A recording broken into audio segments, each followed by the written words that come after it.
ఏం కావాలి బాబు? ఆ పాస్టర్ గారు అడిగారంట.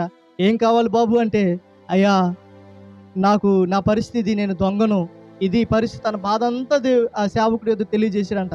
అయితే ఏమన్నాడో తెలుసా నా ప్రియ గమనించినట్టు ఆ పాస్టర్ గారు, నువ్వు ఎన్ని పాపాలు చేసావో, ఎన్ని తప్పులు చేసావో, ఎన్ని పొరపాట్లు చేసావో, ఎన్ని భయంకరమైన స్థితిలో ఉన్నావో, ఏదో ఒకటి అక్కడ విడిచిపెట్టి వెళ్ళిపో అన్నాడంట. ఏంటంటే అండి, ఏదో ఒకటి అక్కడ పెట్టి విడిచిపెట్టి వెళ్ళిపోమనంట. ఇప్పుడు ఆలోచన చేస్తున్నాడు, ఏది విడిచిపెడితే బాగుండిద్దబ్బా? దొంగతనం విడిచిపెడితే బాగుండిద్దా? లేకపోతే పాపం విడిచిపెడితే బాగుండిద్దా? లేకపోతే ముందాకటం విడిచిపెడితే బాగుండిద్దా? స్నేహితులతో ముందాకటం విడిచిపెడితే బాగుండిద్దా? లేకపోతే ఇంక ఏది విడిచిపెడితే బాగుండిద్దని బాగా ఆలోచించేసి, పొద్దుగూకులు నేను అబద్ధాలు ఆడుతున్నాను కదా, పొద్దుగూకులు నేను అబద్ధాలు లేనిదే జీవించలేకపోతున్నాను కదా, అసలు నా జీవితాన్ని పాడు చేస్తుంది ఈ అబద్ధాలు, కాబట్టి దీన్ని విడిచిపెడదాం అని బైబిల్ దగ్గర ఏం చేయబెట్టి ప్రమాణం చేసి, ప్రార్థన పూర్వకంగా ప్రమాణం చేసి, ఇదిగో పాస్టర్ గారు ఈ రోజు నుంచి నేను అబద్ధం అనేది ఆడనయ్యా అని ఏం చేశాడంట, ప్రమాణం చేసి వెళ్ళిపోతున్నాడంట. ఆలోచించే నా ప్రియులు గమనించండి, బాగా అర్థం చేసుకోవడానికి మీరు వింటారని జ్యోతిని మాట గమనించండి. ప్రమాణం చేసాడు, ఏమని చేశాడు అక్క? ఏం చేశాడు? నిద్రపోతున్నాడా?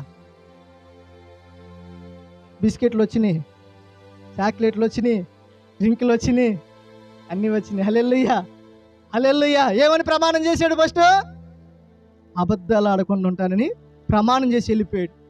ఆ రాత్రి ఏం చేశాడంటే ఒక ఇంటికి దొంగతనానికి వెళ్ళాడు. బాగా అర్థం చేసుకోండి, ఒక ఇంటికి దొంగతనానికి వెళ్ళాడు. ఆ దొంగతనానికి వెళ్ళిన ఇల్లు మామూలు ఇల్లు కాదు, ఒక రాజు బంగ్లా లాగా ఉంది, అది ఒక రాజు కోట లాగా ఉంది ఆ యొక్క ఇల్లు. సరే ఎట్టో గట్ట దొంగ కదా, రోజు అలవాటు కదా, చెయ్యట మరి గీకుతూ ఉండిద్ది కదా, చెయ్యి దురద పడుతూ ఉండిద్ది కదా, చేసినోడు కాబట్టి తొందరగా మాడాలంటే కష్టమా? కష్టం, చాలా కష్టం మాడాలంటే కదా. కనుక దొంగతనానికి వెళ్ళాడు అనమాట. వెళ్ళిపోయేసరికి గమనించినట్టయితే ఆ యొక్క ప్యాలెస్లో, పెద్ద ప్యాలెస్, చాలా అన్ని డబ్బులు బంగారు చాలా ఉంటాయి అని తెలుసుకొని రాత్రి దొంగతనానికి వెళ్ళాడు. గమనిస్తే వెళితే ఆ గేటు దగ్గర మరొక దొంగ కనిపించాడు. ఏం కనిపించాడు? మరొక దొంగ కనిపించాడు. సరే వీళ్ళిద్దరు కలుసుకొని మాట్లాడుకున్నారు. ఆడెవడో తెలియదు, ఈడెవడో ఆయనకి తెలీదు, కానీ ఒకడు మాత్రం దొంగతనం చేయడానికి మాత్రం వచ్చాడు. సరే ఇద్దరు మాట్లాడుకొని, ఒరే ఒరే ఒరే ఇదిగో ఈ రాత్రి ఈ రాజుగారి ప్యాలెస్లో దొంగతనంకి వెళ్దాం, వేసేద్దాం, ఏదో ఒకటి తీసుకుని వచ్చేద్దాం అని ఇద్దరు ప్లాన్ చేసుకొని గమనించినట్టయితే వాడేమో తెల్లగా ఉన్నాడు, మెరుస్తూ ఉన్నాడు, చాలా చక్కగా ఉన్నాడు. ఒకడు ఆయన, ఏంది ఇంత తెల్లగా ఉన్నావేంట్రా బాబు? నా తెల్లదాన్ని నీకెందుకు, బా దొంగతనానికి వెళ్ళిపోదాం పా అన్నాడంట. సరే ఇద్దరు దొంగతనానికి వెళ్ళారు. గమనించినట్టయితే తెరా ఎక్కడికి వెళ్ళారంటే రాజుగారు ఉండే ప్లేసులో ఒక పెద్ద వజ్రాల బాక్స్ ఒకటి ఉందంట. ఏంటంటే ఈ తెల్లోడే తీసుకెళ్ళాడు అంట అసలు లోపలికి, ఇతడికైతే తెలియదు. ఈ తెల్లోడే తీసుకెళ్ళి ఒక రాజుగారు ఉండే ప్యాలెస్లో లోపల గదిలో ఒక పెద్ద వజ్రాల బాక్స్ ఒకటి ఉందంట. గమనించినట్టయితే అది చూసేసి దాంట్లో ఎన్ని ఉంటాయి అంటే గమనించినట్లయితే 7 వజ్రాలు ఉన్నాయంట. ఎన్ని ఉంటాయి అంటే 7 వజ్రాలు ఉన్నాయంట. 7 వజ్రాలు ఉండేసరికి ఏమైంది అంటే, అరే మామ నువ్వు ఈ 3 వజ్రాలు నువ్వు తీసుకో, మామ నేను ఈ 3 వజ్రాలు నేను తీసుకుంటాను. ఇద్దరు కూడా ఏం చేశారంటే చెరొక 3 పంచుకున్నారంట. ఈ ఎంటారు బాగానే వాక్యం వెంటల హల్లెలూయా చెప్తాం గట్టి హల్లెలూయా.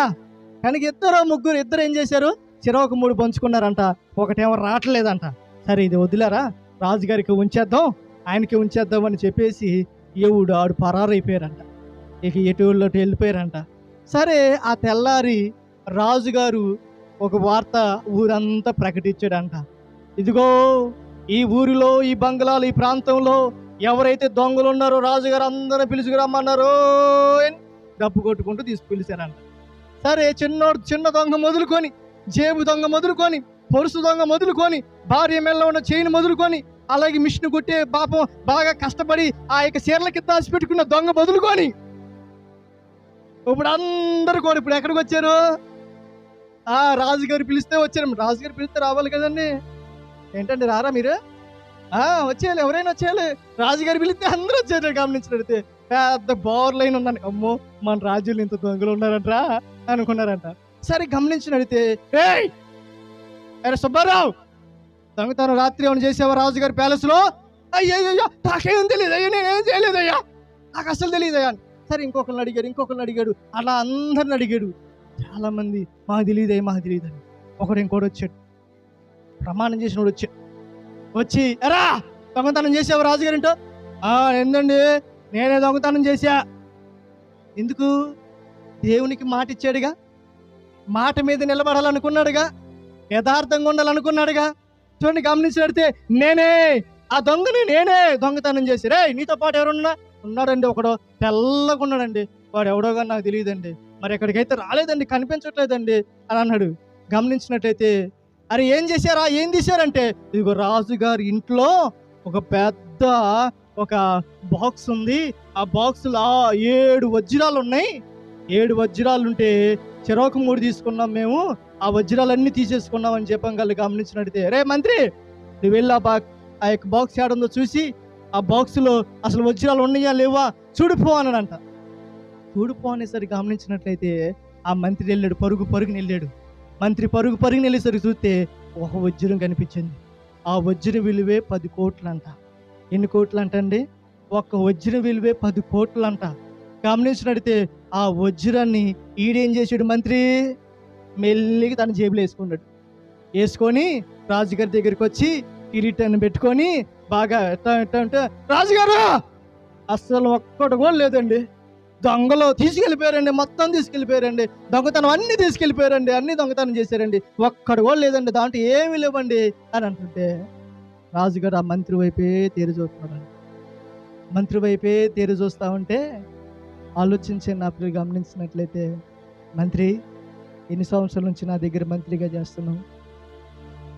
ఎన్ని సంవత్సరాల నుంచి నువ్వు మంత్రిగా చేస్తున్నావు అంటే, చాలా సంవత్సరాల నుంచి మంత్రిగా చేస్తున్నానయ్యా అంటా ఉంటే, మంత్రి రాత్రి దొంగతనానికి వెళ్ళింది ఎవరో కాదు, ఈ దొంగతో పాటు నేనే. ఏమన్నాడంటే అండి, నేనే.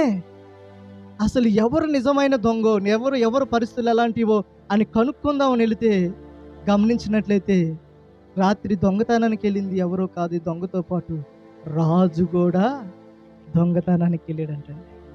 ఆలోచించే నాకు గమనించినట్టయితే ఆ జేబులో నుంచి తీస్తే ఆ వజ్రం బయటపడింది. ఆ దొంగను చూసి అంటున్నాడు, నిజమైన దొంగ ఈడే, కానీ ఈడు యథార్థమైన దొంగ, అబద్ధమాడిన దొంగ, పరిశుద్ధంగా జీవించే దొంగ. ఈడు అసలు అబద్ధమే ఆడలేదు. వీడితో పాటు వచ్చిన సంగతి నిజమే చెప్పాడు, ఆడు 7 వజ్రాలు ఉన్నాయని సంగతి నిజమే చెప్పాడు, చెరో 3 తీసుకున్నావని నిజమే చెప్పాడు, ఒకటి ఆడు వదిలిపెట్టావని నిజమే చెప్పాడు. వీడు అబద్ధమే ఆడలేదు. కాబట్టి ఈ మంత్రిని తీసివేసి ఆ మంత్రి స్థానంలో ఈయన పెట్టాను అన్నాడు. గట్టి చేపలు కూడా దయమపడతా, హల్లెలూయా. అప్పుడు అనుకుంటున్నాడు ఆ దొంగ, ఒరే ఒక్క అబద్ధం ఒకటే విడిచిపెడితే దేవుడు నన్ను ఈ ప్లేస్లో ఉంచితే, బాగా అర్థం చేసుకోండి ఆ పిల్లలు, ఒక అబద్ధమే ఆడకుండా, ఒక అబద్ధమే నా నోట రాకుండా నేను ఇంత పరిశుద్ధంగా ఉంటే, దేవుడు నన్ను ఈ ప్లేస్లో ఉంచితే, దేవుడు నన్ను ఈ స్థానంలో ఉంచితే, ఇంకా ఎన్ని నాలో ఉన్నాయి విడిచిపెడితే దేవుడు నన్ను ఇంకెంత బ్లెస్ చేస్తాడో. ఏమంటే అవునా కాదంటారండి? ఈరోజు లేచిన మొదలుకొని సగటు మనిషి 99% అబద్ధాలే ఆడుతున్నాడు. భర్త దగ్గర అబద్ధాలు, భార్య దగ్గర అబద్ధాలు, బిడ్డల దగ్గర అబద్ధాలు. ఈరోజు లేచిన మొదలుకొని మనిషి ప్రతిదీ కూడా మనం చూస్తే, ఉద్యోగుల్లో అయినా, చదువుల్లో అయినా, పనిపాటల్లో అయినా, వ్యాపారంలో అయినా, ఎక్కడ చూసినా కూడా అబద్ధం లేనిదే ఈరోజు పరిస్థితి లేనే లేదన్నట్టుగా ఉండిపోయింది. ఆ పిల్లరా, అబద్ధికులు పరలోక రాజ్యానికి చేరనే చేర. వాక్యం సెలవిస్తుంది ఖచ్చితంగా, సూటిగా, స్పష్టంగా, నువ్వు ఉంటే వెచ్చగైన ఉండు కానీ, చల్లగైన ఉండు కానీ, నిలువెచ్చక మాత్రం నువ్వు ఉండొద్దని బైబిల్ సెలవిస్తుంది ప్రకటన గ్రంథంలో.